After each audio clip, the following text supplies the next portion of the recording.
me make sure that we're live here. We've got a lot to discuss today. Let me make sure.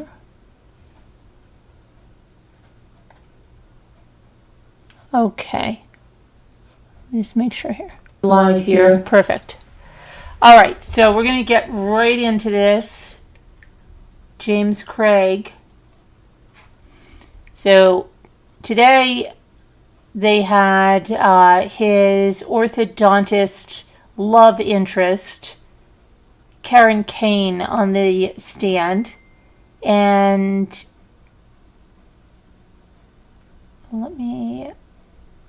they went through a lot. So let's get that on. So his romantic partner, one of them at least, right, was testifying. He's accused, of course, of trying to poison, he is accused of poisoning his wife's protein shakes, Angela Craig, 43, and leaving her brain dead. And he was arrested on March 19th of 2023. Then other things came out, or the people he was trying to get to do stuff from jail, and even his own daughter.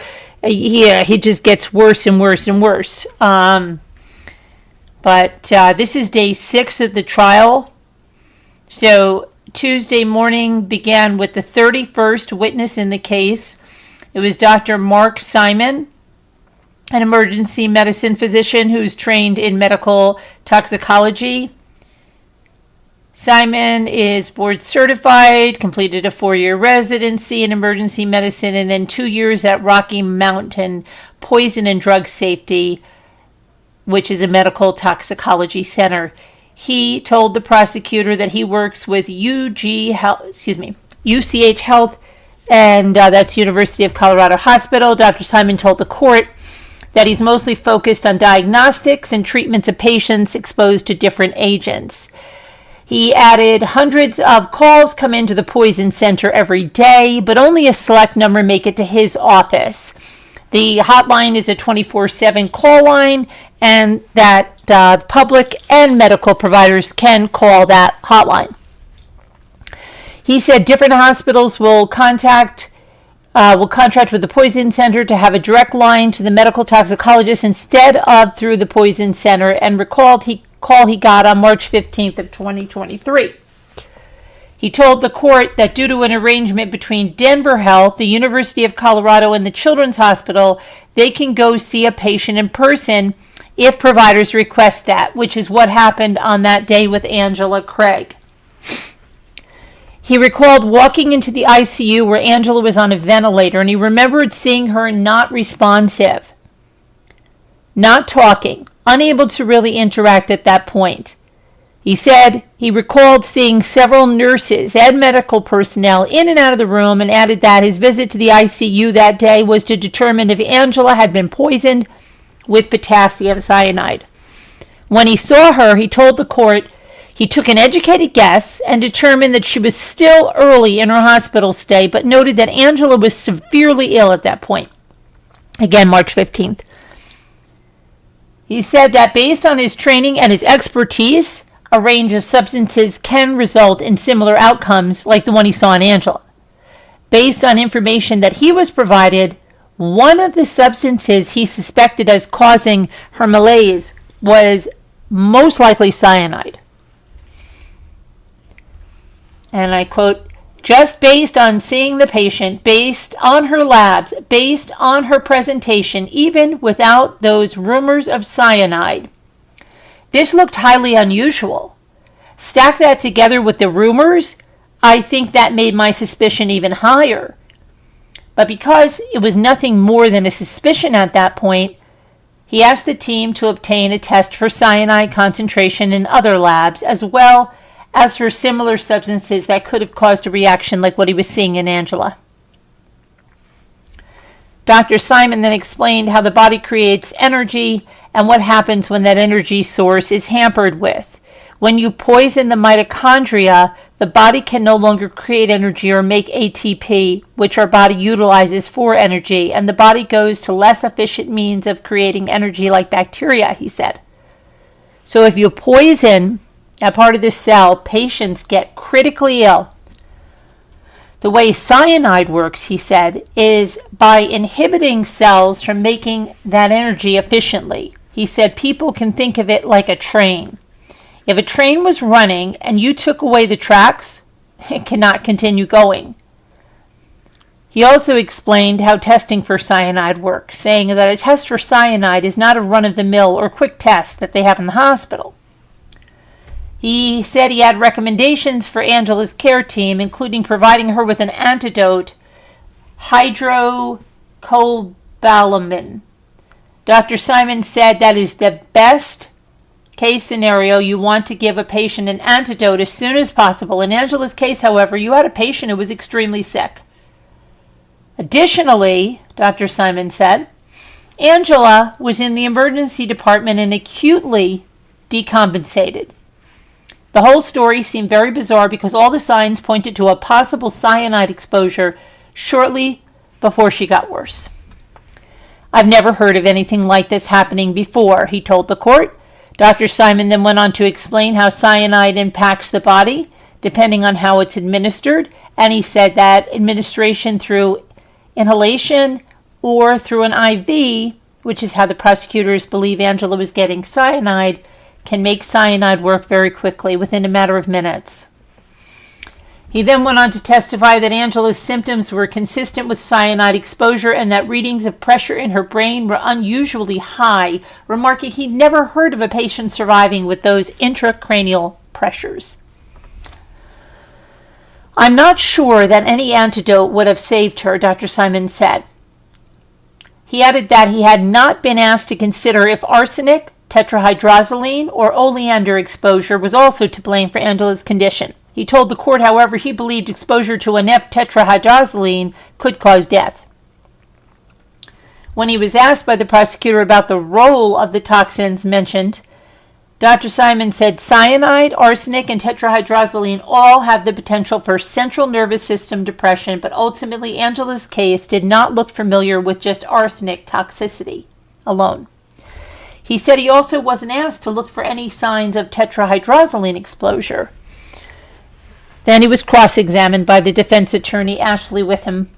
She questioned the doctor about Angela's physical state when he arrived at the hospital that day and about the different ways cyanide can be ingested or administered, how long it takes for its effects to start showing up in the body.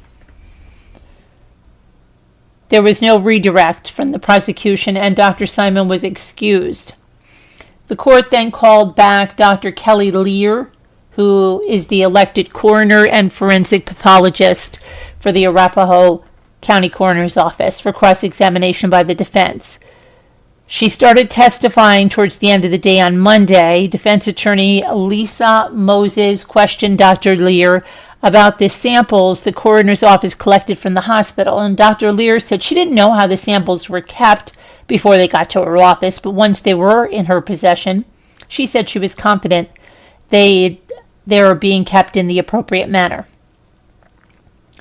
She said coroners will usually do toxicology screens or tox screens to get a better sense of what was happening in the body when a person died. In Angela's case, Dr. Lear said she reached out to a toxicologist because there was a suspected poison in her body. And that's when Dr. Lear started consulting with Dr. Justin Brower, a forensic toxicologist with NMS Labs, who testified on Monday. Dr. Lear said she consults with that lab frequently. Moses then questioned Dr. Lear about her conclusion that Angela had a lethal quantity of tetrahydrozoline and whether she had considered that there's not a lot of literature out there about tetrahydrozoline and adults. Dr. Lear replied she was indeed referencing literature that talks about tetrahydrozoline in children. When asked if she was referencing literature in adults, Dr. Lear said she used that as a point of reference, but not when it comes to lethal ranges, as there is no literature on the subject. And what you're doing is you're extrapolating from literature for children? Moses asked. Yes, Dr. Lear replied. And would you agree that there's certain things for children that are not lethal for adults? She asked. Yes, Dr. Lear again replied. Moses then moved to Angela's manner of death and talked about how people are biased and how they need to know where a deceased person was, what their environment looked like, etc., to determine how someone died, which Dr. Lear agreed with, saying, I have to evaluate that on my own and not through crime scene investigators' lens. Dr. Lear said she knew that poison was suspected going into Angela's autopsy and confirmed it through the toxicology testing. She also said she received more information about the case from law enforcement than in a lot of other cases. Moses then questioned Dr. Lear as to whether she knew if Angela had previously been in therapy or whether the Craigs had ever received couples therapy. Dr. Lear told the defense, the state of Colorado has a database where medical records throughout the state are entered into so medical providers can see what someone's care has been in other places. Those records, however, do not have visits to a therapist or couples therapist. Did you ever consult with a psychiatrist about what suicidality could look like? Moses said, implying Angela was suicidal before her death. I don't do that in any case, Dr. Lear replied.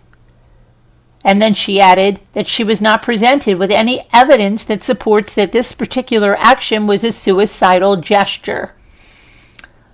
Dr. Lear said she does not deny that Angela may or may not have been suicidal at some point. Then a redirect. Prosecutor Ryan Brackley started questioning on something Moses brought up in cross-examination about resource management and budget. On Monday, Dr. Lear explained they had collected a total of 67 samples from Angela, but only tested a handful of them. Working within a budget means we cannot send 67 vials and test them all for the same thing. It means that we have to figure out what are the best samples to test. I'm going to choose the correct specimen. She added that the coroner's office tested the samples that were more relevant and appropriate. Then on to questions about Angela's mental health. Brackley asked whether she knew James Craig's motive for saying, my wife tried to kill herself 6 months ago, and Dr. Lear said no. He then questioned Dr. Lear about James being in end-of-life decision meetings with Angela. Anything in these medical records where James Craig talks about a prior suicide attempt for Angela, Brackley asked. Not in these records, I reviewed, Dr. Lear said. Anything in the text about what can I do to help you? How can I make sure you don't kill yourself? Brackley asked. Nothing in the text that I saw, just what's wrong with you? Why am I sick? Dr. Lear replied. The jury then had questions for Dr. Lear, including about the literature to support the lethal dose of tetrahydrozoline in adults. Why would you agree the dose of tetrahydrozoline in Angela was highly elevated and outside of the range of a normal individual? Brackley asked. Yes, I would, Dr. Lear replied. When asked if she knows of any cases of people whose cause of death was cyanide and tetrahydrozoline, Dr. Lear said she can remember 3 cyanide cases in her office, usually people who die in fires. This is the first case she's seen where tetrahydrozoline had shown up on a panel. She was then excused from the stand. Prosecutor called the next witness, Dr. Natalie Held, a pulmonary and critical care doctor who treats patients with lung disease. Dr. Held went to Johns Hopkins University for undergrad and graduated from the program in 2010, and then went to medical school at the University of Maryland School of Medicine and graduated in 2015, did a residency at the University of Colorado, and was the chief resident of internal medicine there until 2018. After that, she did a fellowship at the University of Colorado's Pulmonary Disease and Critical Care Medicine program until 2022. Dr. Held is a member of a number of professional societies and is a triple board certified. She told the court she spends half her time working at an outpatient clinic and the other half taking care of people with critical illness. Currently, she works at a teaching hospital at the University of Colorado, UC Health. She explained the differences between being in a coma and being brain dead. When she said that being brain dead is being in a state where even though someone's on life support, their brain has irreversible brain injury. She said there's also a certain criteria you have to meet to be considered brain dead. And she said she can be asked to make that determination in patients. Among the criteria doctors have to meet to declare someone is brain dead is checking to see if their electrolytes are normalized, whether any sedating medicines have worn off, whether doctors have treated anything they think is reversible. And so it always takes some time to come to that determination, the doctor said. Dr. Held told the court that she was part of Angela Craig's medical team for roughly 4 days before she had to classify her as medically brain dead on March 18th. Cross-examination, defense attorney Witham asked Dr. Held as to whether she made an informal determination that Angela was brain dead, and Dr. Held replied she did not, and she and her team continued to provide her until the moment certain criteria was met to declare Angela as being brain dead. Prosecutors had no questions, and that was it for the witness. Then the fourth witness of the day, Dr. Jason Brewer, the forensic chemist at a laboratory in Quantico, Virginia, came on. Brewer told the court that he's been a chemist forensic examiner for approximately 18 years. Prior to that, he was hired as a forensic chemist doing the same testing he does now, but his role stopped at the analysis of the evidence. The analysis would then be provided to a forensic examiner, and that examiner would testify in court. In court on Tuesday, Brewer was presented with several items that he examined for the case, including a dark bottle and a colorless blender bottle with a pink lid. Initially, there was a very specific request to test the items for cyanide and arsenic, he said. He added that testing did not detect those substances in those bottles. A follow-up test requested testing for tetrahydrozoline, which was not identified in the dark bottle. Questioned as to whether running the bottle through a dishwasher would affect his ability to find what had been in the container, such as tetrahydrozoline, cyanide, or arsenic, Dr. Brewer said yes. In the second item, the colorless blender bottle with the pink lid, Brewer testified they were able to find traces of tetrahydrozoline with the semi-solid substance in the shaker. Cross-examination with him questioned Dr. Brewer about receiving 4 items in all, including a small and a large syringe in which no arsenic, cyanide, or tetrahydrozoline was found. Dr. Brewer testified he doesn't recall anyone asking him what items might be best to test from the scene, which the defense questioned him about to once again paint a picture that the investigation against James Craig was not handled properly. Dr. Brewer then said he could not determine how much tetrahydrozoline was in that shaker, and he could not say who put it in the container either. He said that if it is non-FBI case and the local or state lab is capable of exams that test for DNA, fingerprints, pulling prints, then they require the local labs to do those cases. There was no request for fingerprint or DNA analysis on any item, said the defense attorney. Correct, Brewer said, saying that the only request was made to test those 4 items, the 2 bottles and the liquid from both syringes. No arsenic, cyanide, or tetrahydrozoline was found in those syringe samples, he said.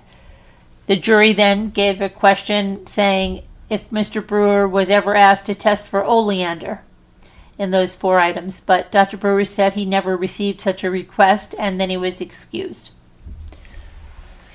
Now we have Dr. Karen Kane, James Craig's romantic partner, about their blossoming relationship. Prosecutor Brackley called the next witness, Dr. Karen Kane, an orthodontist with a small practice in Marble Falls, Texas, located about an hour west of Austin. She's been in business for about 21 years. Dr. Kane said she knew James Craig after meeting him for the first time in an annual major continuing education course in Las Vegas, February of 2023, a month before Angela dies. Dr. Kane was divorced in January of 2024, and she testified that she was separated from her husband when she first met James Craig at the conference. She said the two struck up a conversation about the hardships of being in an estranged marriage. And I quote, she said, "That was the thing that drew me to him. The conversations were very deep and honest and vulnerable." She said she ended up spending some time with James Craig over the course of the conference in Las Vegas, and in that time they became physically intimate to some degree. We talked a lot about faith. That was one of our primary connections. I would say that came up right away before we got onto the bus to go to dinner that was hosted by the conference. James allegedly told her that he and Angela had been separated for so long that he was only back at his home to help with raising his children. And then she said, "He was just this amazing father, the way that he talked with them and handled their emotions. It was the same way he had dealt with me. He had this incredible gift of making people feel so understood."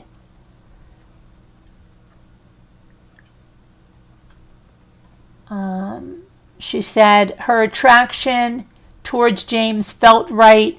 He was very honest and vulnerable. She said she came to Denver to learn who James Craig was in mid-March of 2023. But on the day she left on March 19th, she met with Bobby Olson, the lead detective of the case with the Aurora Police Department, before she flew back home. She said she gave Olson her cell phone, and Olson looked through about 4,000 texts between James and Dr. Kane. So she was there as Angela Craig was dying. She testified about her time in Las Vegas. She said that herself and James shared a ride to the airport where they shared a kiss before she flew back home. Then she started getting texts from James Craig from a new number shortly after they parted ways back to their respective homes. She said she believed James used that number because he didn't want his girls to be snooping on his phone. Prosecution then presented some of the texts to the court. In one of them, Dr. Kane thanked James for accepting her and all of her complex needs. And he said, "You don't seem that complex to me." And then praises her with a ton of adjectives. It says, "It seems to me that what you need is to be emotionally connected, to be vulnerable, and to be loved where you are. If that is what you need, I will try to be the man for you." What a man, poisoning one wife, right? In another text, James tells Karen Kane, "I feel a great need for repentance after the last 2 nights, but also for not being honest with you about how I really feel." Now, Karen Kane explains this conversation related to one she had with James about boundaries they had set after they shared that kiss in Vegas that she thought was too much and too quick. But I thought she just said that they were intimately involved, right? And now you're talking about a kiss? That doesn't make sense, Dr. Kane. In another text, James talks about Angela, Ange, in the text. Brackley asked Dr. Kane if James had often talked about Angela to her. She said, "Not in our early conversations, but once she started to have episodes and go to the emergency room, it came up a lot more." she said, adding it wasn't something they discussed a whole lot. She testified she wanted to know why James was no longer in a relationship with Angela. James replied in a text that Angela wasn't giving her whole self to me, to him, to Craig. James Craig. Then Karen Kane explained that she believed she was embarking on a new relationship with James at this point after being recently divorced from a marriage, that lasted for nearly 30 years, except that Karen Caney wasn't divorced and she was dying in the hospital. And she said, I don't just casually connect with people. It was something I felt like it had the potential to be a long-term relationship. In another text from February 26, 2023, James Craig told Karen Kane, I know I can be all right without you, but Karen, I don't want to be. She testified that James Craig had told her that he had an apartment close to the house he shared with Angela, and that he stayed there so he could swap with Angela to take care of their girls because they didn't live under the same roof anymore. When asked by the prosecutors if she believed him at the time, Karen Kane said she did. Another text from the same day with James to Karen Kane says, the problem is that I might be completely in love with you after 3 days, and that's nuts. Dr. Karen Kane did not reciprocate that text, but stated that that text made her feel great because that's what she was looking for. She said she was being truthful with him at that point, and she presumed the same of him. In a different text from February 26 of 2023, James Craig and Karen Kane are talking about her coming to Denver to see James Craig. Do me a favor, though, and don't book a ticket just yet. I'm so deep into you at this point that if you were here, I might not be able to hold the boundary we agreed to. The text from James reads, I'm conflicted because I'm missing you like crazy and also knowing that my self-control is at 0.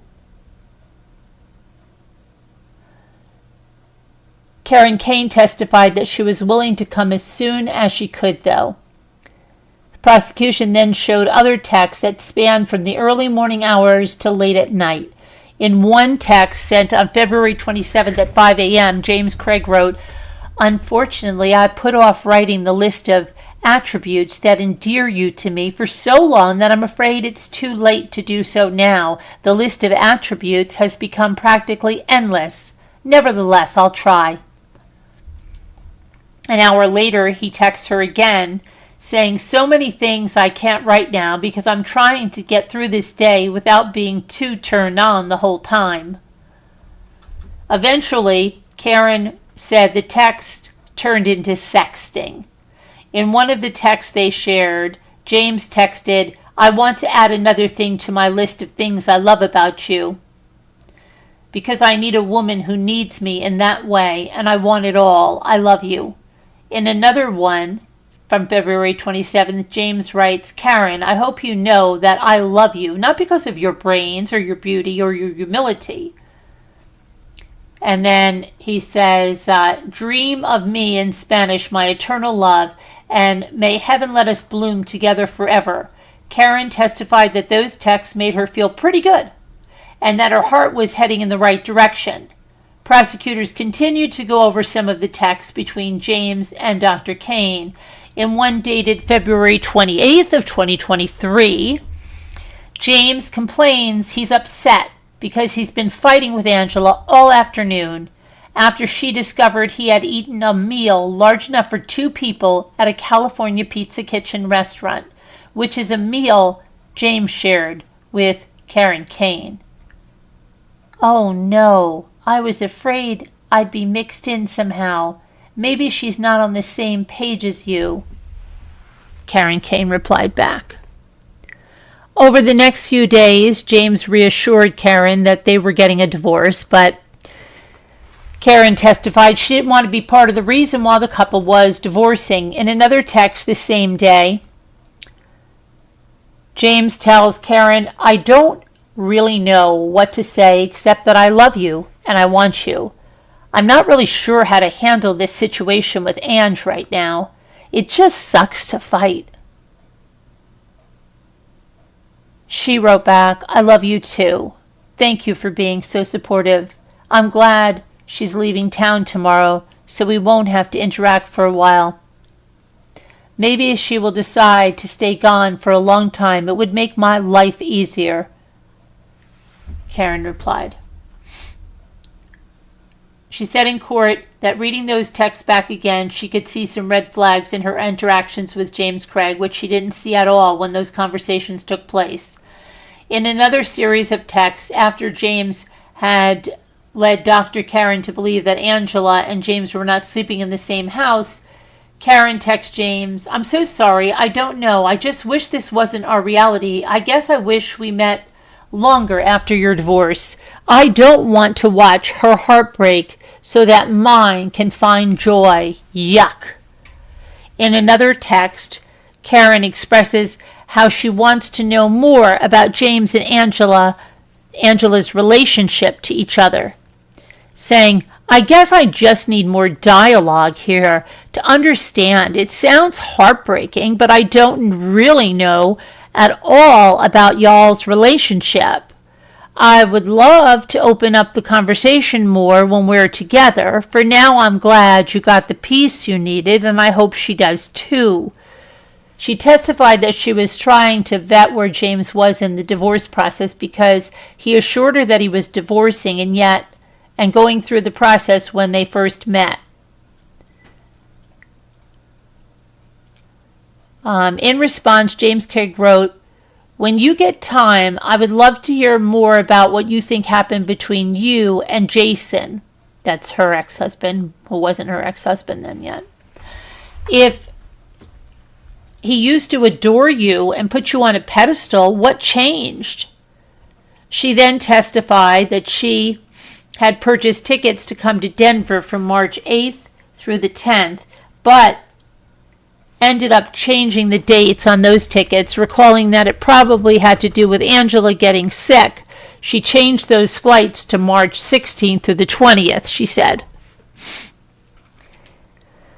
Karen Kane said that she and James eventually talked about where his kids would live and how they would deal with those things, and then she remembered having a conversation with him about her not wanting anything to do with the relationship if infidelity was involved.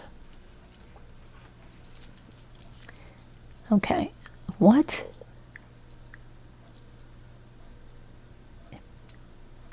Okay.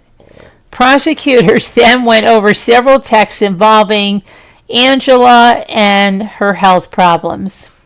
In one of the texts dated on March 6th, James Craig confesses to Karen that Angela thinks James did something to her. This is crazy, isn't it? That James did something to her.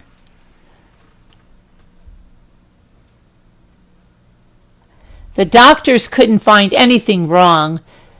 MRI was clean. Ange is super frustrated, not feeling any better. She still thinks I did this to her, like there was a drug panel done and it came back negative. What more do you want? I do not want to be in a relationship where there's the default position. Just for the record, I will never drug you.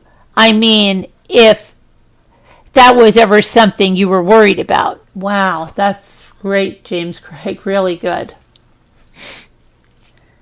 James then told Karen that he was going to be so mad if he found out Angela was doing this to herself, claiming Angela had tried to commit suicide 2 or 3 times by stealing a sedative from his office that he had to look through in the trash can to find in order to get a reversal drug so she didn't die.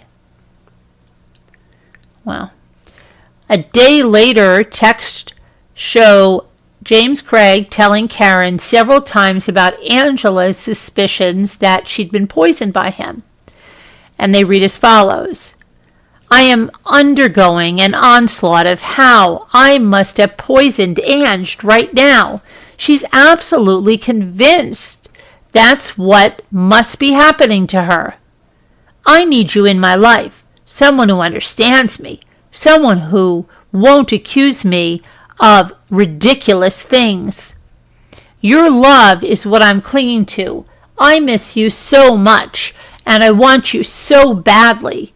Good night, my love. On March 9th, Karen texts James Craig asking him if he's okay. He says, I'm doing great. I'm honestly so glad they're keeping her in the hospital tonight. That way, I can have a night when I feel like I don't have to take care of her. Isn't that awful? I would totally take care of you or any one of my kids. It's nice to offload that responsibility to someone else, even if it's just for the night. I'm terrible.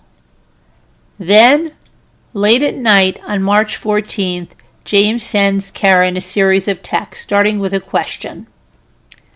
Can I share something? She says, of course. He says, without you feeling animosity towards her. I just need someone who understands. She says, of course. James says, she accused me of being the reason she's sick. That's because I want to leave her. She's sick. That because I want to leave her, she's sick. Am I a bad person? Karen said, when did she say that to you? James Craig said, she said it tonight. I honestly believe I did give it everything I have. I don't know if she was delirious or not. Do you really forgive and make someone feel like a pervert for wanting sex, to feel less than because of how you express yourself? Maybe I've shared too much. Maybe I should retreat. I don't want to scare you off. I can be so intense, so passionate, especially when you're so self-conscious about not being enough for me. I love you so much. Say the word and I'm yours. Prosecutors, the Dr. Kane also testified that James Craig told her he wrote her a song called Enough that he later sent to her. Prosecutors tried to submit it as evidence in court, but the defense objected, saying there's no relevance for the court to hear the song.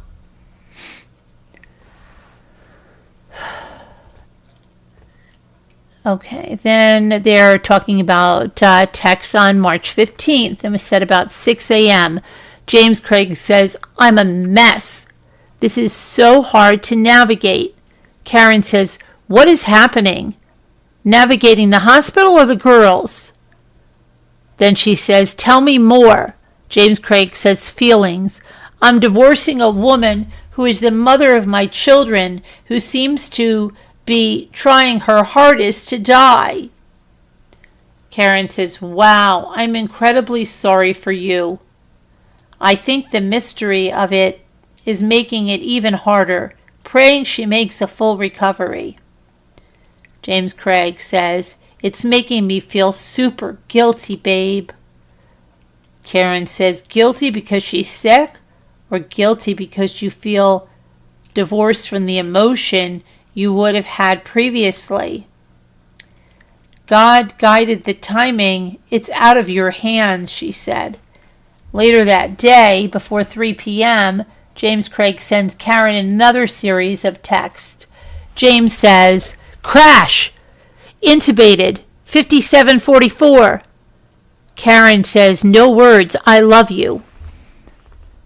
Hold on a minute. James says,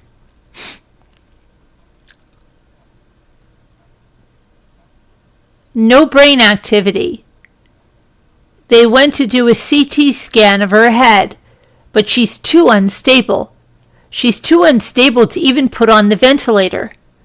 Karen says, is there any hope? Thanks for calling. James says, thanks for answering.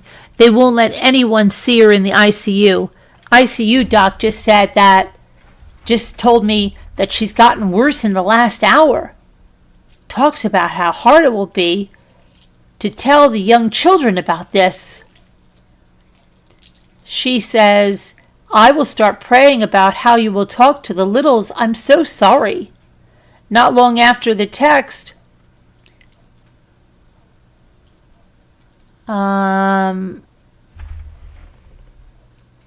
James Craig asked Karen what was she doing later that night. In a conversation shortly after, James asked Karen if she was still planning on coming to Denver the next day, on March 16th.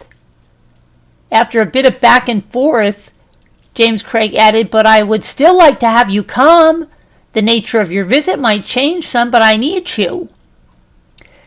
Just before midnight that day, there were texts appear that show that James told Karen that he would like for her to stay at a nearby hotel since the apartment he had allegedly moved into during his divorce process was going to be used by Angela's family, who were allegedly coming after learning that her health had deteriorated.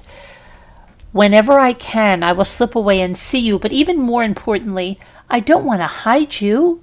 Of course, I won't be able to spend 100% of the time with you, but I want to, and at night, after my kids are in bed, I could steal away a couple of hours to be with you.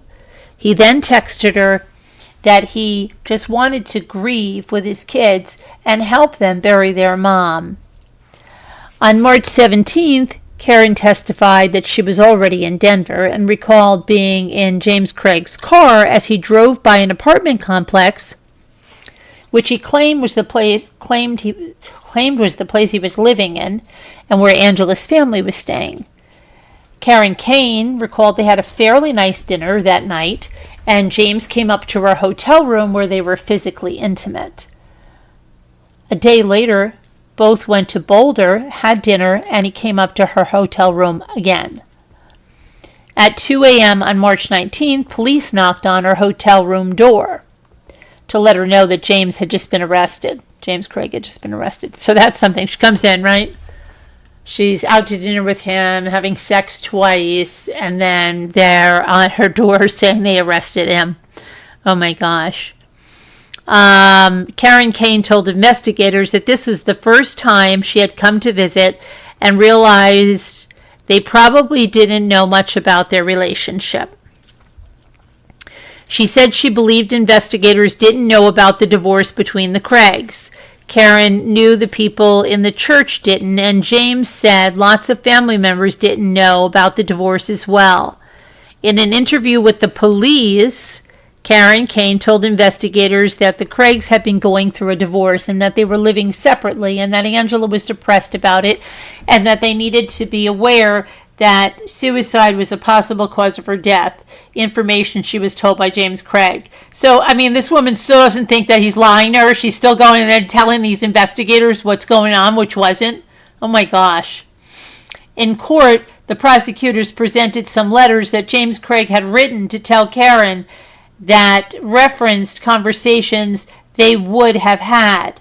She testified she burned the first two letters she received from James because I just wanted total separation from that after she had read the affidavit in which Craig was suspected of murdering his wife.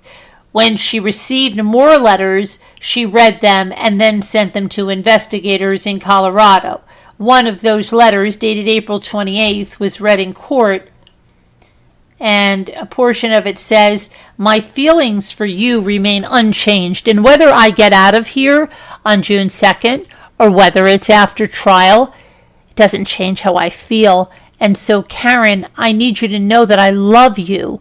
I love you enough to dream of you every night, to long for you every day, and to let you go if that's what you need, because I don't know what you want, need, or expect. I will do whatever is in my heart." And then a letter from April 29th, part of it reads, "Karen, you have ruined me in all of the best ways. I don't think I will ever meet someone like you and fall so hard. I feel like I have lived my whole life in a desert. parched and dehydrated and thirsty, but because that was the only reality I have ever tasted.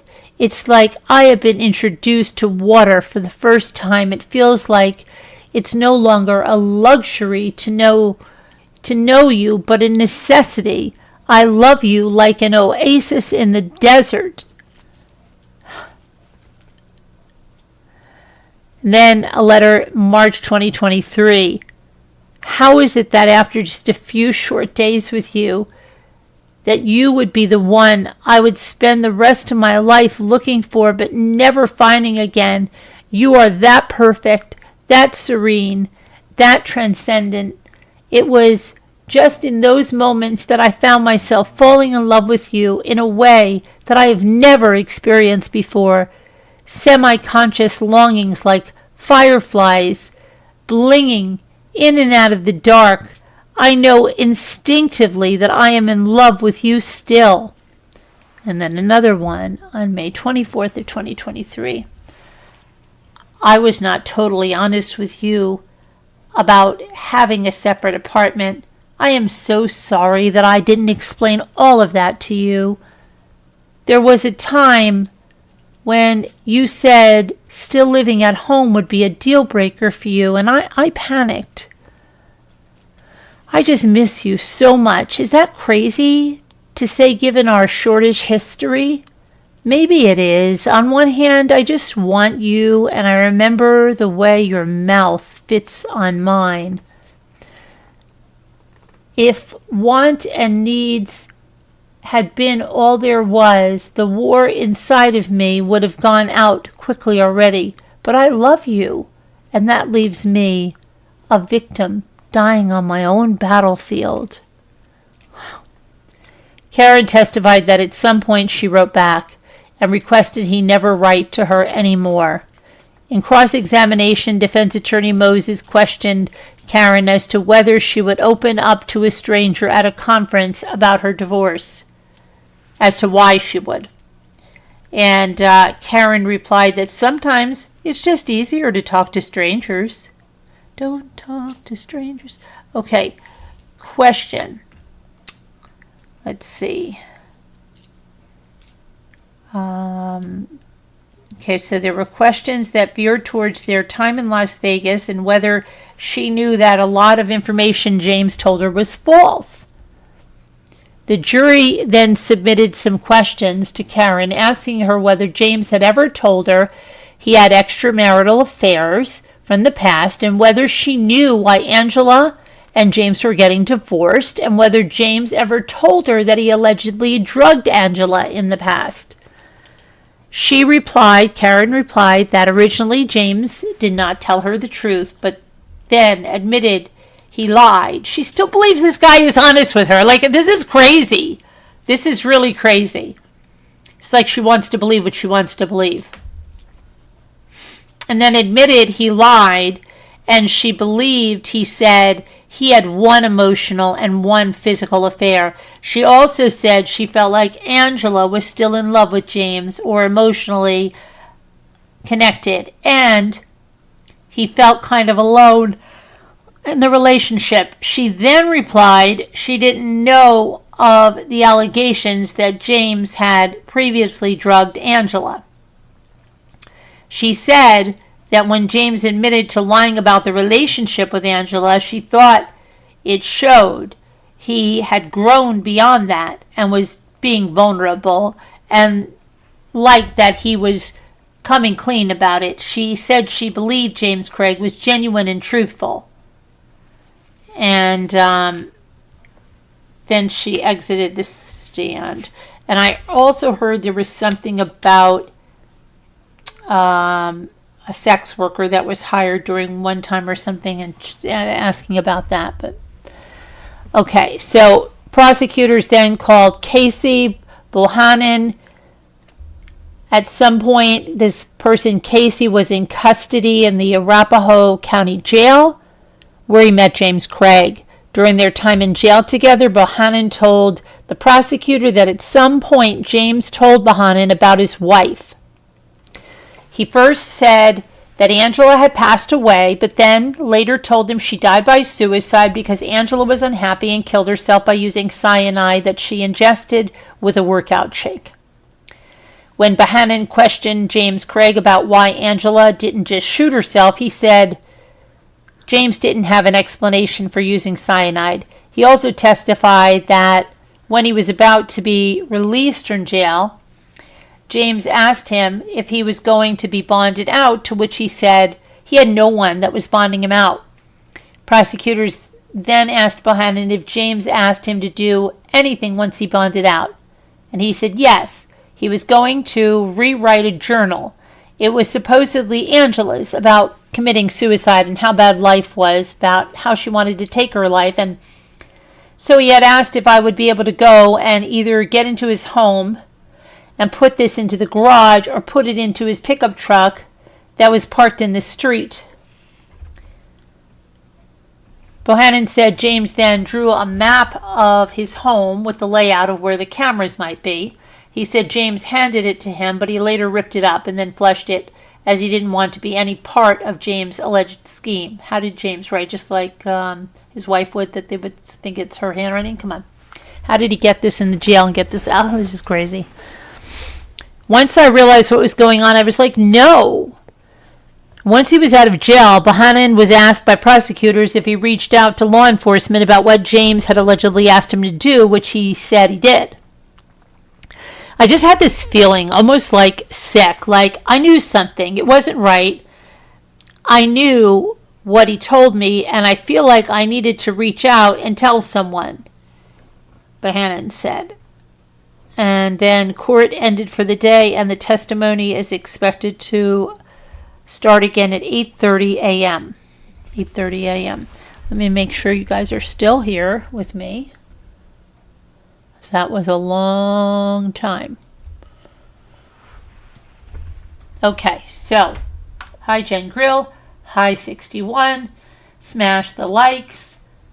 Hi 61 says the internet's being crappy. Hi, there's Kate O, there's Denise, there's Linda.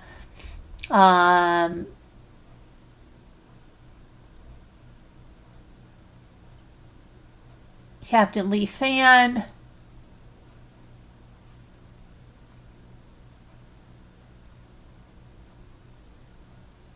And everybody else that's listening.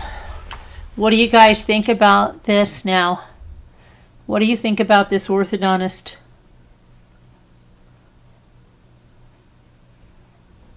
What do you think about her?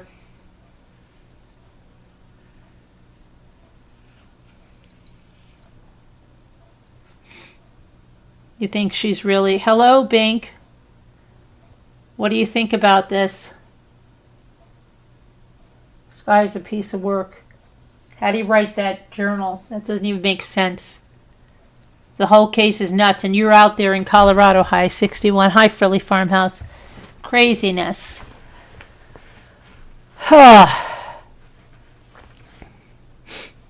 You know, she was not divorced yet either. She had a husband, and I think they had 2 or 3 kids together.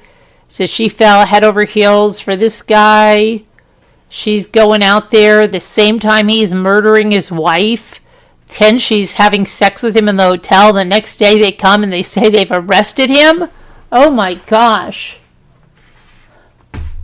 And was she Mormon as well? I would think so. What are they? Was it just a Mormon dental conference, or are the Mormons that prevalent? They're all over the place. Like I said, has anybody ever been... You know, I don't live in an area where there's a lot of Mormons. I never have. And I guess I never thought or knew that much about them to realize what a cult it is.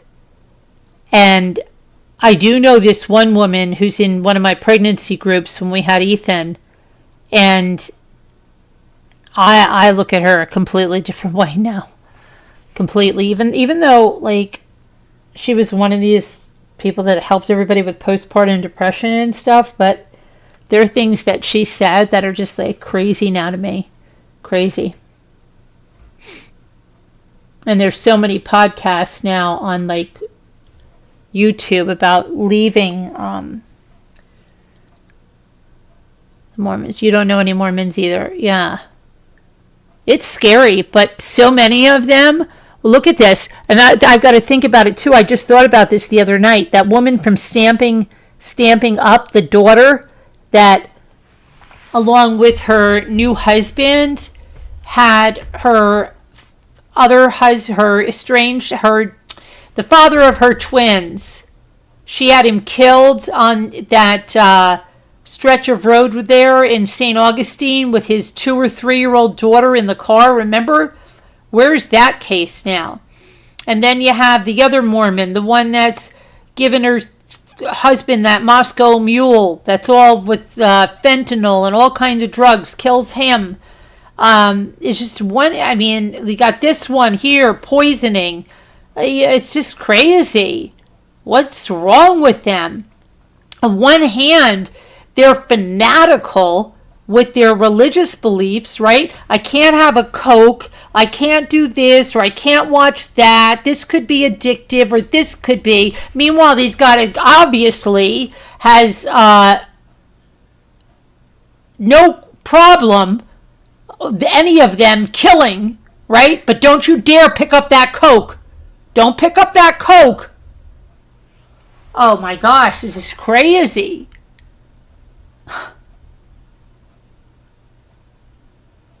It's absolutely crazy.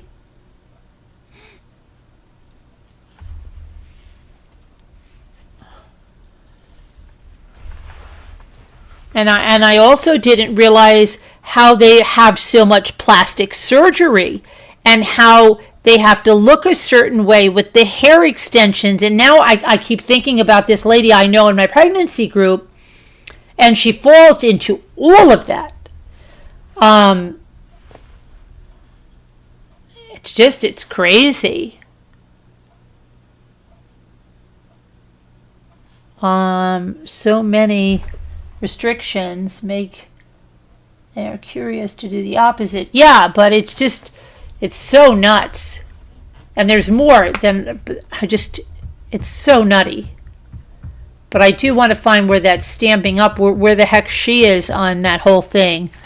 I don't know. Just remember, we even watched the police cam of when she was arrested and her mother was sitting outside. I don't know. She's like a Donna Adelson, but the Mormon kind. I don't know. It just seems like that. I don't know that she's involved in this or not. Or the people got... I wish Caddy Texas girl was here. She was saying demonstrators were getting sick to think that maybe some of the money that these people earned went to pay for a hitman or something if they were involved. They don't know that they were, but they were really conflicted. Remember, she came on and started to talk about the Stamping Up and all that, and I don't even know if that business is even is it in business anymore, or what's going on with that. I should look that up and see where that trial is. But don't Mormons believe in being married to multiple? No, not anymore. That was a branch that broke off into the fundamentalist, the fundies. Yeah, because my father used to say that too. But that broke off into the fundies, fundamentalists. If you watch the stuff on Warren Jeffries, Eat, Pray, what is it? Eat, Pray, Love, and Obey, that thing. I watched that the other night. That's sickening. Absolutely sickening. It's about Warren Jeffries. Just so gross. Just so gross.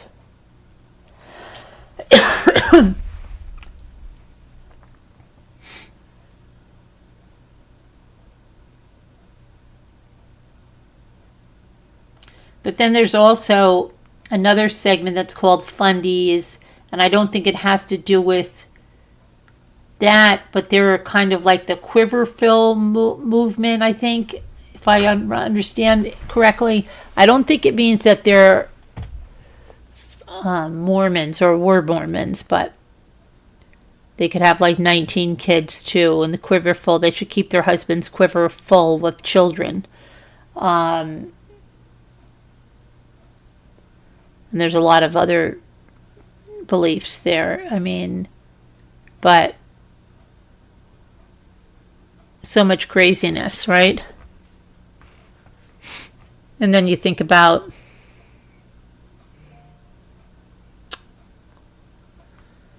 let me see here. Hold on, I'm going to check on that one from Stampin' Out. Well, she was stamping out somebody's life. Oh my gosh, she was stamping out somebody's life.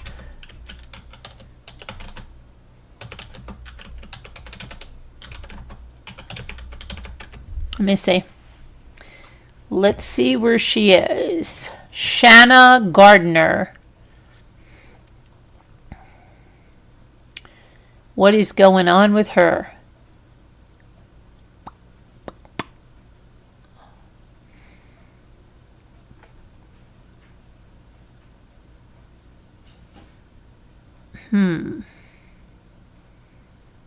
Jared Bright again, was the man that was murdered.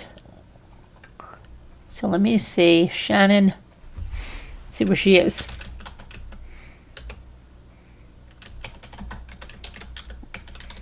I had a nice swim today, a very long swim, so that was good. Even though it wasn't that hot, I pushed myself in.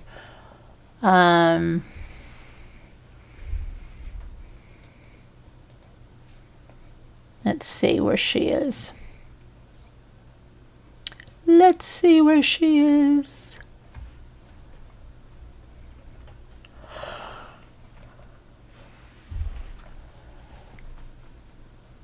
Seeing stuff for 2024.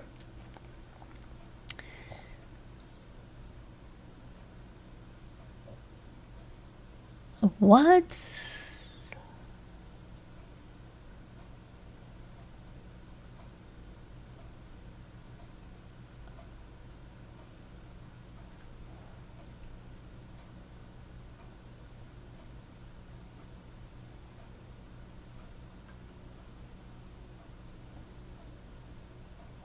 Huh.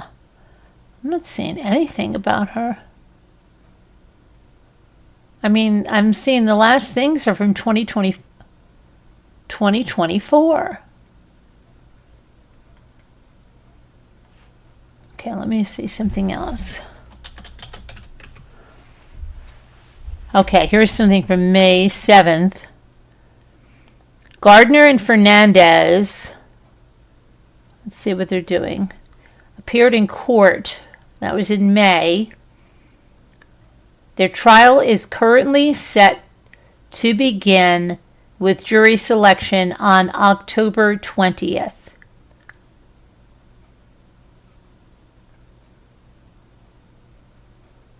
Huh. I wonder if she'll take a plea deal too, because death penalty could be on the table. I don't know.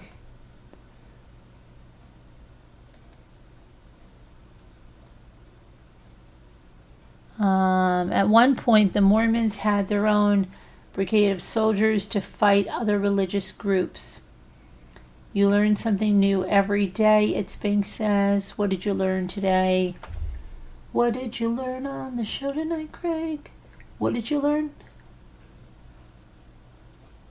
I used to always say that. What did you learn?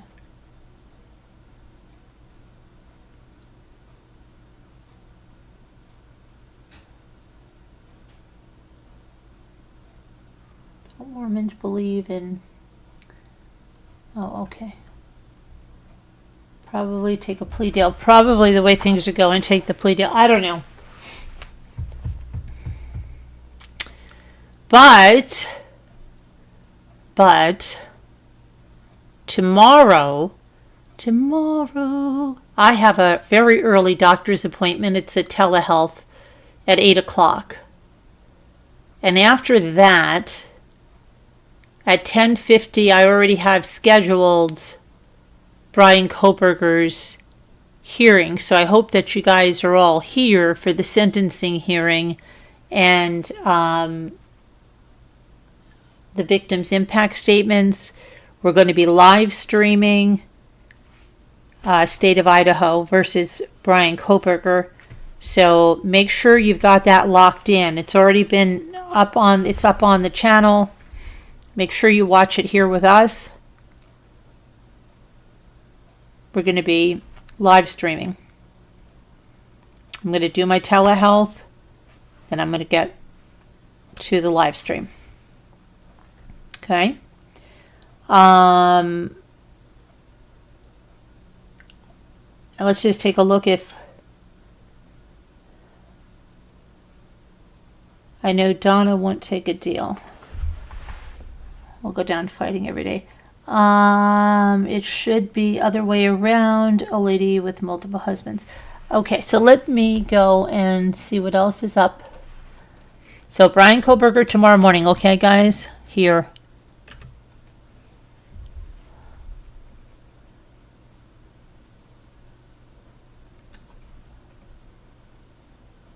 Prince William and Harry's cousin found dead at her family home. What's that about? Who heard about that? Prince William and Prince Harry's cousin?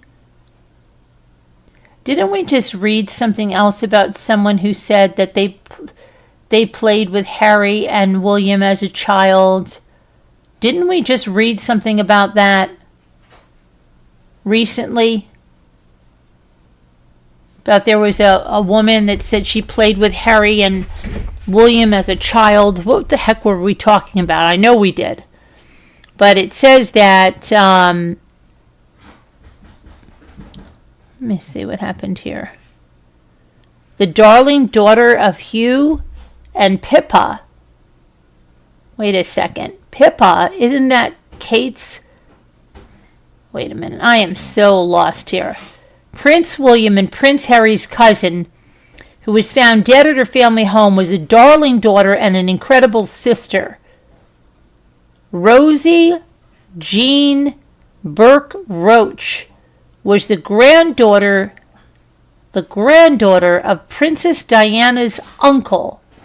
Oh my gosh, was found dead by her mother and sister at her home in Norton, in Wiltshire on July 14th. The 20-year-old had been studying English literature at Durham University and was found after she had been packing for a trip with friends. An inquest was opened at Wiltshire and Swindon's Coroner's Court on Sunday, but adjourned to October 25th. There are no suspicious circumstances or third-party involvement, police say. The cause of her death was a traumatic head injury. Let's see. Darling daughter of Hugh and Pippa. Unless I thought Pippa was the name of Kate's sister. Incredible sister to Archie and Agatha. So there's another Archie there. Granddaughter to Derek and Ray Long. Private family funeral. The first-year student was a descendant of the Barons Fermoy and the eldest child of Edmund Hugh Burke Roach, 53, and his wife, the former Philippa Kate Victoria Long. Ms. Roach's grandfather was the 5th Baron Fermoy, Princess Diana's uncle, who died in 84. Professor Wendy Powers, the principal of University College, said staff and students are extremely saddened by her death. She was loved for her creativity or energy or love of books, poetry, and travel, among other talents, and she will be sorely missed. But there was somebody else that said something.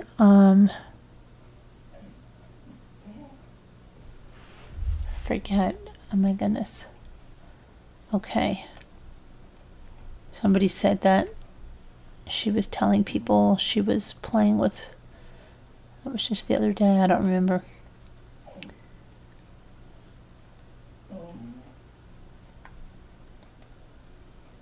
Okay, let's see.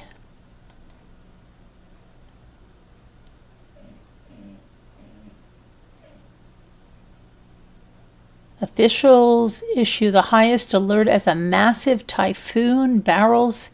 Where's this? The coastline, do not go outside.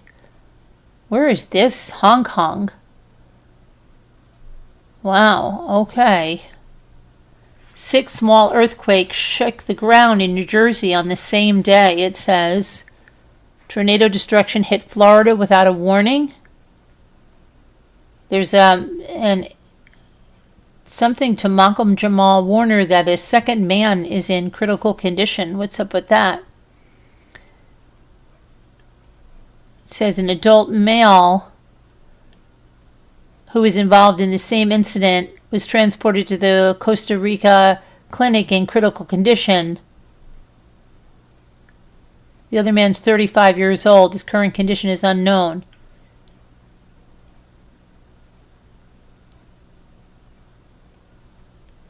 You know about Ozzy Osbourne, right?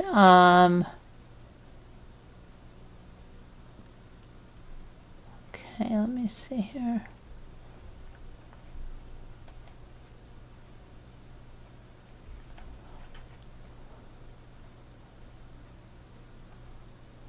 Mother of 3 found dead in a lake.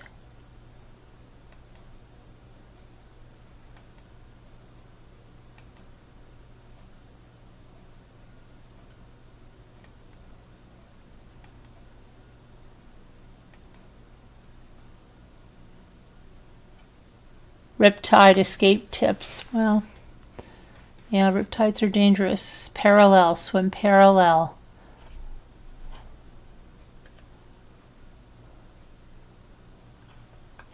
To the shore, parallel.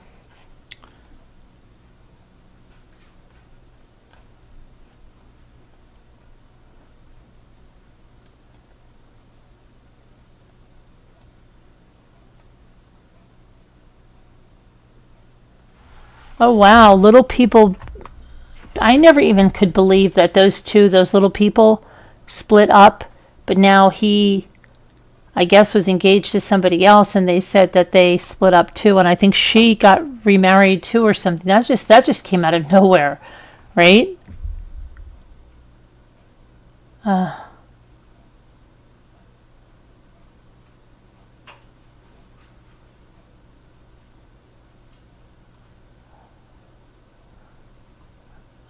Let's see here. I don't think.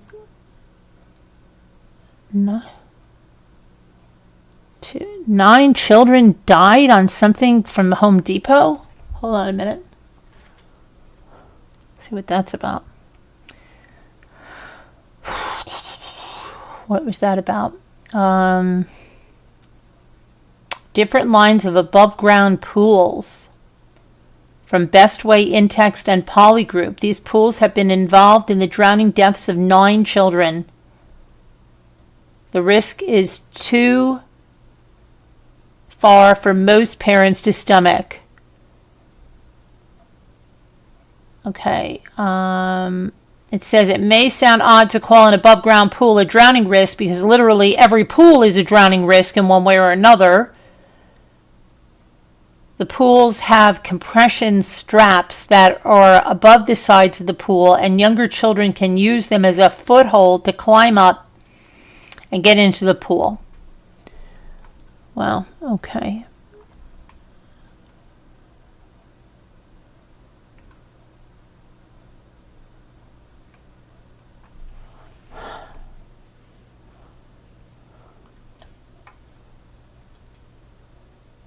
Okay, let's see.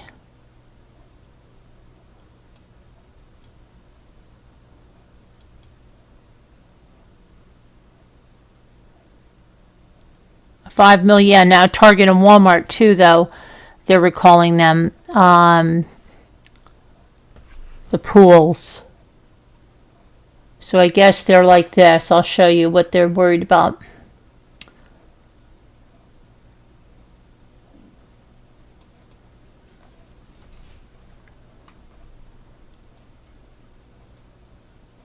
So they have these tension straps, I guess.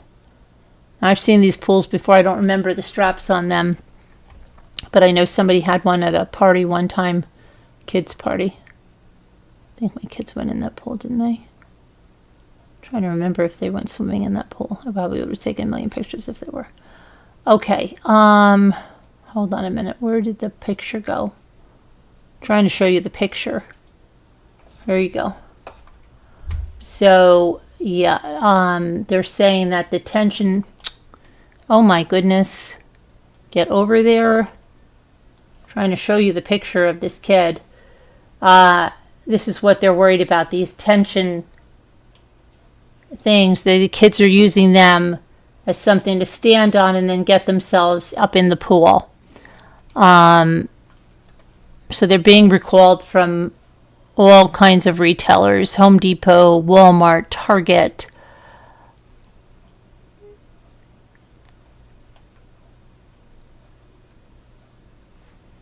Okay.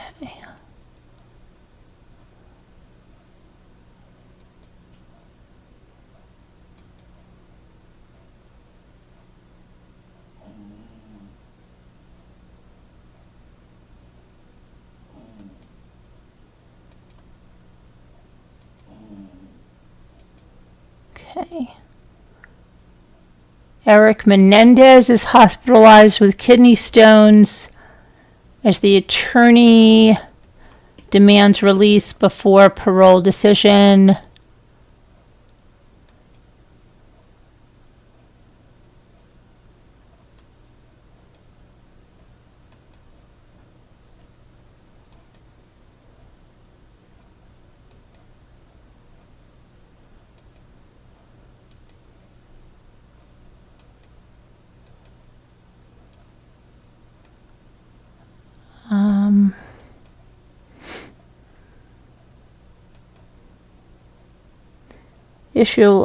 Lake in Texas hits 100% capacity for the first time. There's a warning.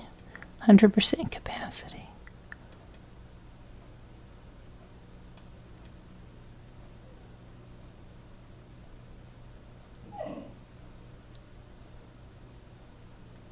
I can't get an attorney.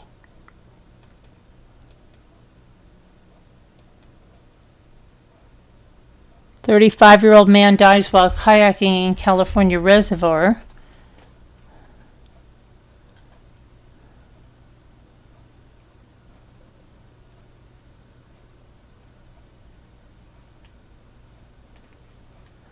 FBI warns travelers about sophisticated group of hackers. Okay.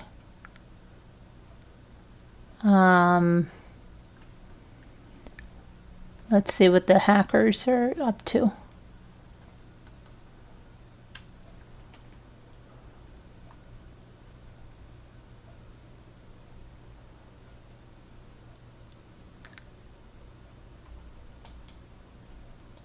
Okay.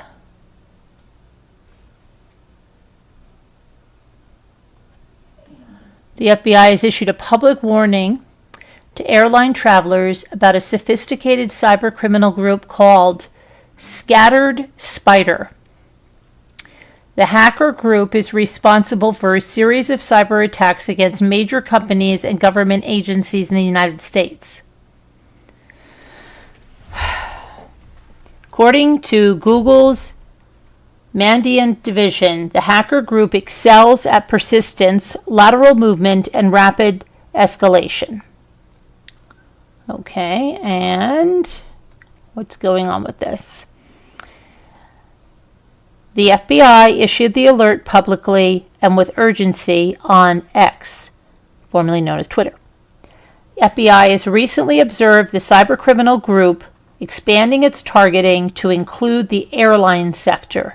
The FBI is actively working with aviation and industry partners to address this activity and assist victims.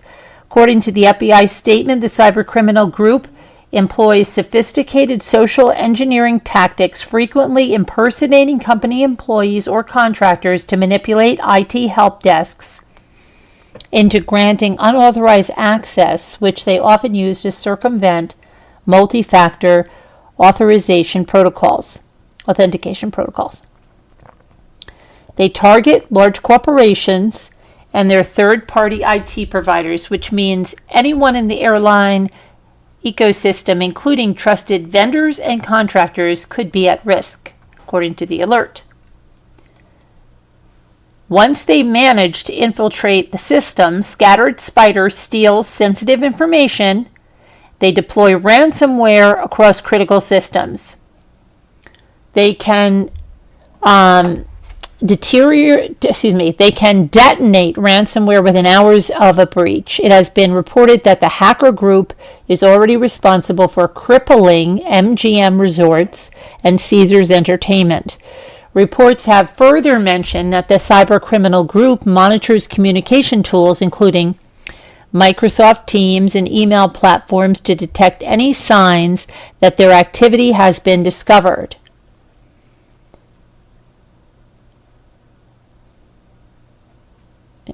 Mention that cyber group monitors communication tools to detect any signs that their activity has been discovered.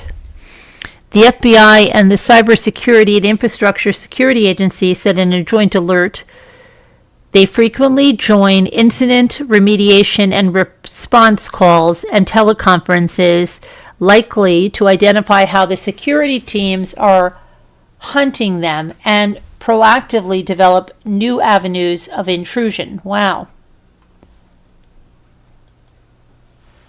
The alert comes as several airlines reported a series of cyber attacks over the past few months. On June 13, Canada's WestJet reported a cybersecurity incident involving its internal system and its mobile app, which has restricted access for several users. On June 26, Hawaiian Airlines says it was addressing a cybersecurity event that has affected some of their IT systems. Still, it provided no details about the incident or what kind of data had been accessed. On July 2nd, Qantas announced that it suffered a similar incident when a cyber criminal targeted a call center and gained access to a third-party customer servicing platform.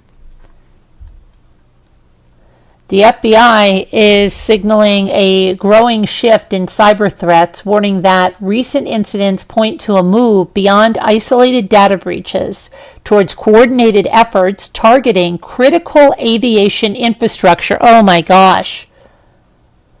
The hacking group, Scattered Spider, may represent only the early stages of this trend. National security experts caution that foreign adversaries, including China, Iran, Russia, North Korea, are closely monitoring these developments. These nation-state actors are believed to be studying the tactics used, learning from them, and potentially preparing their own cyber campaigns aimed at U.S. aviation systems. Oh my gosh. Officials are also raising concerns about non-state actors. Extremist groups such as Al-Qaeda and ISIS continue to regard aviation as a powerful strategic and symbolic target. Analysts warn that the growing number of digital vulnerabilities in aviation networks now presents these groups with new opportunities to launch cyber-based attacks. Wow. As a former White House cyber advisor, Tom Kellerman warned the cyber 9/11 is coming. Cybersecurity strategist Teresa Payton also commented on the matter, saying the future of warfare will be about disrupting trust and sowing chaos in the systems we rely on every day. Aviation is right on the top of that list. Great. Wow, that's comforting, isn't it? Not.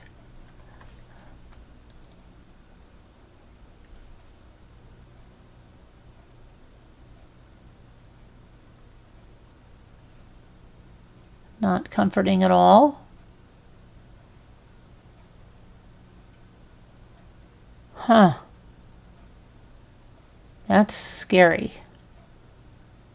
The Grand Canyon mid-air collision, 120 lives lost. When was that?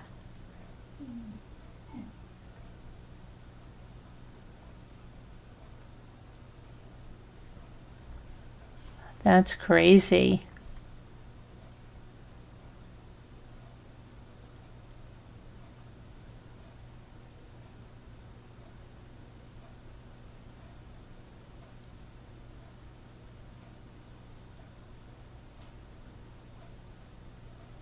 6 earthquakes. Where is this? 6 minor earthquakes shook one New Jersey county in a single day. Morris County became the epicenter of hysteria Monday as a series of earthquakes ranging from 0.7 to 2.0 rocked the Randolph area 5 times. Wow.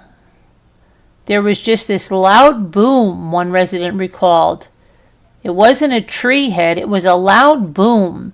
The seismic activity kicked off with a 1.6 magnitude quake at 5:40 a.m., followed by a 1.3 and a 2:26.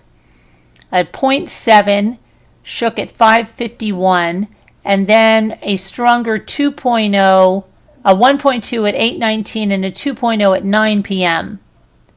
The couch basically jumped while I was watching TV, said one homeowner. When the dog reacts, I always feel like something's going on.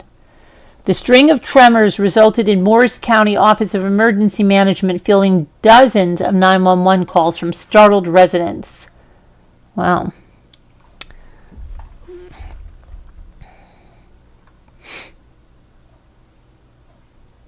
Crazy.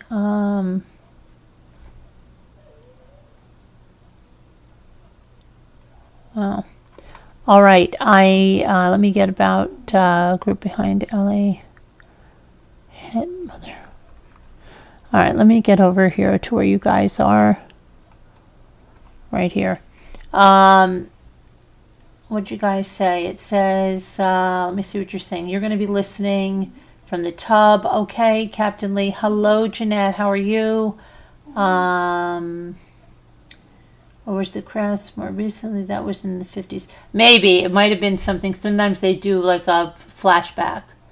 I believe that our grid system, our water system, yeah, it's scary. Scary, scary. Okay. Yeah, Ozzy. All right, because I do have that really early appointment tomorrow, and I've got to make sure that my chart or whatever the freak is all right for my appointment. I'm going to do the word cookies and call her a night. I've got to see my. Now they're saying earthquakes and the dog going crazy, and I want to see when my dog is going. Hi, cute kitty, kitty. How are you? How's it going? How is it going?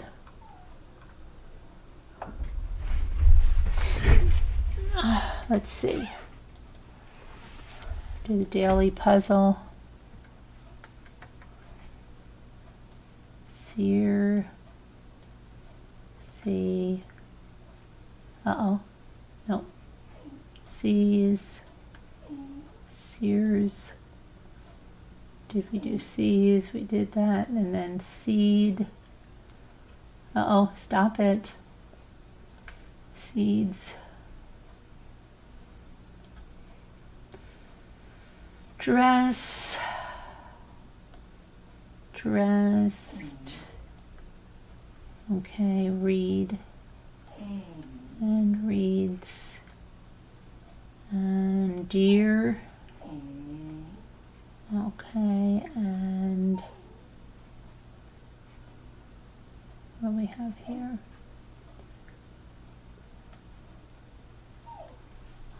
Red. Reds. All right, this is pretty easy so far, right? It's kind of crazy how easy this is. So then we have something that has to be with a deed. And deeds. That was easy. That was so easy. Murder Pros didn't even have to get in here. Are you having a nightmare? Hey. Okay, let me see. I think so. Let's see if we can get this one.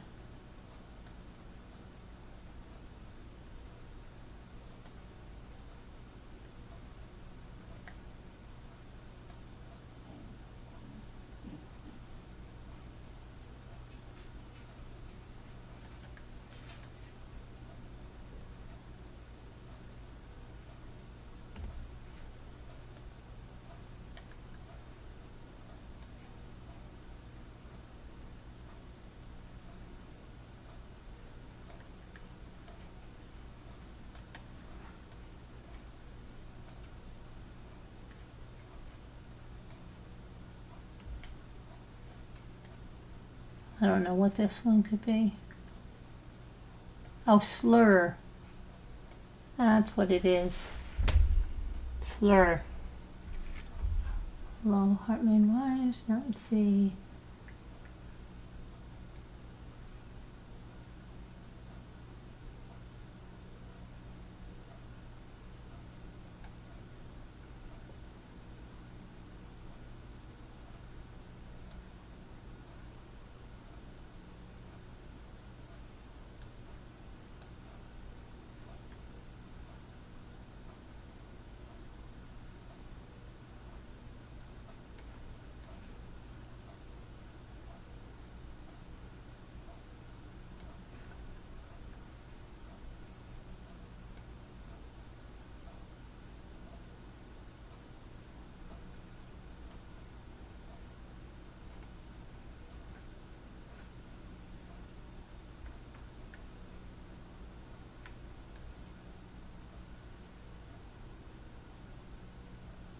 What are those two? We know anything about those two? Well, let's just do this. Let's just do it.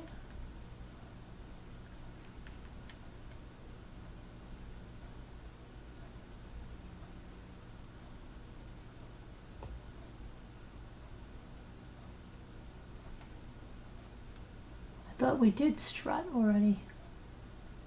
I thought we did that already.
I got that and you down at the same time.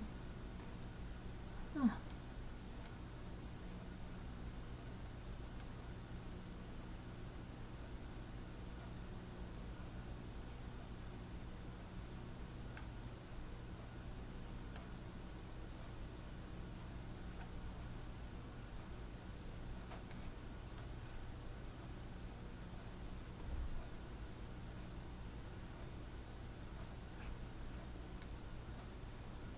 Road.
I got all those.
Okay.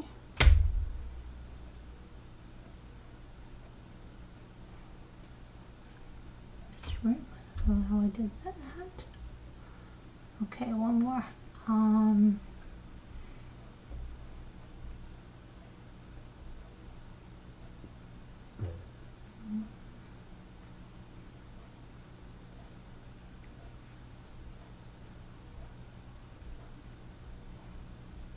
Oh, oak. That was easy.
I've already got those.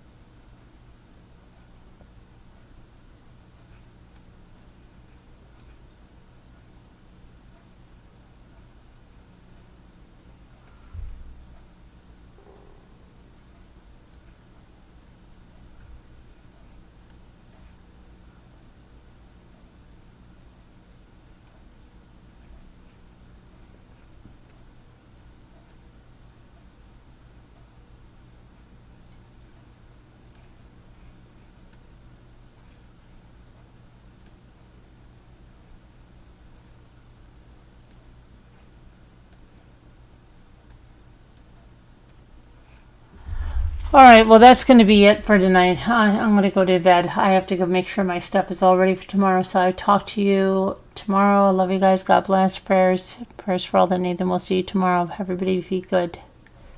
Be kind. Bye. Goodbye.